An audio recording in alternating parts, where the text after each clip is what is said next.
All right, so we've got a little bit of a different question here. It's kind of physicsy.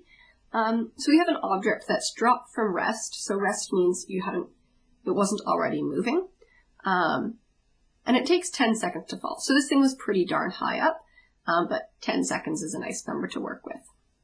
So we've got this object, it's dropped, and it takes 10 seconds. Its velocity, so its speed, how fast it was going, was calculated at 3 times along the way down.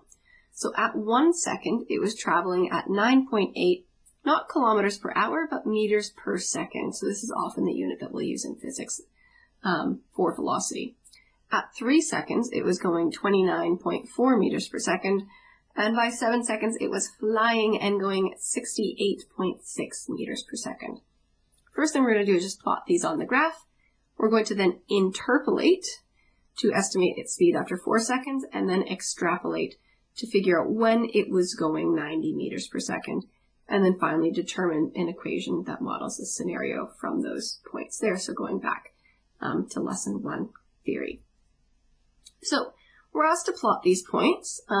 So in terms of a grid, it was falling for 10 seconds, so I'm going to put going up to 10 on my scale. So again, get out your ruler, put tick, tick, tick, all the way up to 10.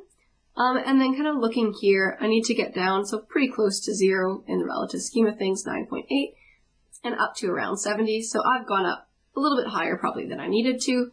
I've gone up to 140. So just giving myself a little bit of extra room there because there was a question on extrapolation. So I'm extending further, and it's nice to have a little bit of space to work with. So when I'm plotting these points, I need to remember this is my x value, time is in seconds, and then velocity, meters per second. So I just need to remember to put them on in that order. So when my time is 1, my velocity is 9.8, so just below 10. At 3 seconds, I'm just below 30. And at 7 seconds, I'm just below 70, a decent bit below 70. Okay. So I've plotted these 3 points on my graph. My points are a little bit big, but just so you can clearly see where they are. So do try and be as precise as you can with your points. Now the second part to this question asks us to interpolate. Remember, interpolate means to look in between values that we know. So essentially join these with a point and then find one in between. So at 4 seconds. So at 4 seconds, I'm essentially looking, what's my y value going to be at 4 seconds? So I start by putting a lovely little line through here. Okay. So most of my action is happening right around here at 4 seconds and around 40 meters per second. So I'm just going to zoom in a little bit. So there's a little bit of a better view of where we're really looking. So if I look up at 4 and figure out where my line is at, and then I go up backwards and across to the axis, I can estimate that value. So I like to use a ruler, put on a dotted line that goes up just to where it hits the graph, and then trace that totally horizontally over to the y-axis. And then I'm going to kind of zoom in here to figure out, well, where exactly does that cross? So if that's 35, that's 40, it's 37.5, so around 38. So it's a little bit higher than that, maybe 39-ish. Again, this is an estimate. Unless you're perfectly exact with all of your measurements, you're going to be off by a little bit. So estimate if you gave me 38, 39, I'd be happy. So our final answer is after 4 seconds, the velocity was approximately, again, keyword there, 39 meters per second squared. So that was interpolating because I was going in between two values. Whereas part C, we're asked to extrapolate. Okay, so that means going beyond. So predicting a value out here somewhere. Okay. Again, these are definitely not as reliable because it may go up, maybe it drops, maybe all of a sudden it starts to really peak. We don't know what happens. So definitely not as reliable as interpolating here. So we start by putting on a line. As I'm looking for beyond, I extend way beyond. Again, I put an arrow because I'm looking to make predictions at this end. Now I want to know the time, so now I'm looking for the x value, okay, when it reaches 90 meters per second. So this time I'm going to be going, instead of starting going up and over, I'm going to start by going over and then down to predict that value. So I start at 90, and I'm going to be going right along there until I hit my graph, and then I'm going to drop down and try and make it as best prediction as I can. So I go from 90 over to the graph. As soon as I hit my graph, I drop down. And then let's see if I can get a little bit of a better view there where it crosses. So that would probably be about 9.5, somewhere in there. So maybe that's around 9.4, 9.3. So it's definitely after 9 seconds, but before 10 seconds that it reaches the speed of 90 meters per second. So I make my final statement.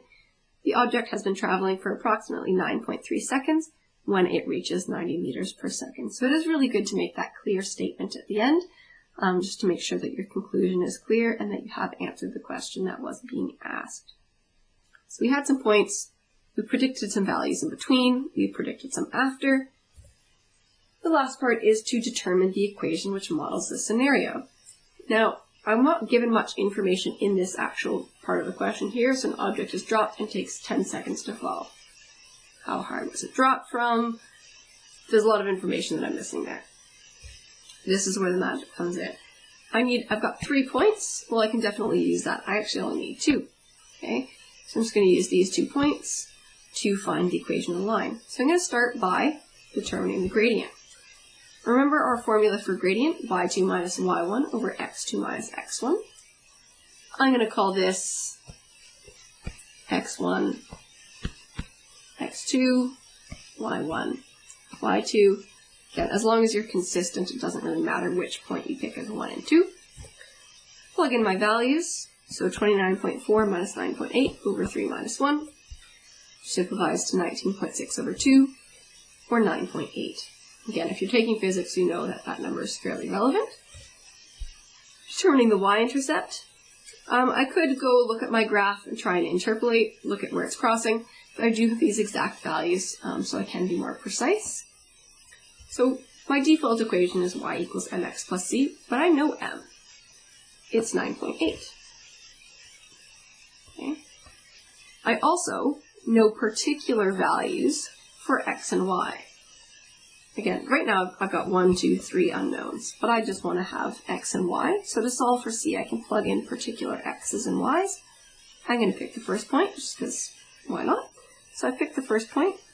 This is the x coordinate, and that's the y coordinate, meaning that 1's going to go in there for x, and 9.8 is going to go in there for y. So I get 9.8 equals 9.8 times 1 plus c. Well, that's just 9.8. So 9.8 equals 9.8 plus c. Well, intuitively, if I add something and nothing happens, I know it's 0, but I can subtract 9.8 from both sides to confirm that. So I get that c is equal to 0. So then I can state my equation. So y is equal to 9.8x plus 0. I haven't used my variables. There was nothing about x's and y's. What's x? What's y? I know time and velocity. So v is equal to 9.8t. Again, I don't need to put the plus 0 in mathematics. That's redundant. So now I've used 2 points, got the gradient, got the y-intercept, got an equation, and then obviously in the end, I very clearly state it in terms of my variables. So that's a slightly different scenario, using some points to predict some values and create an equation.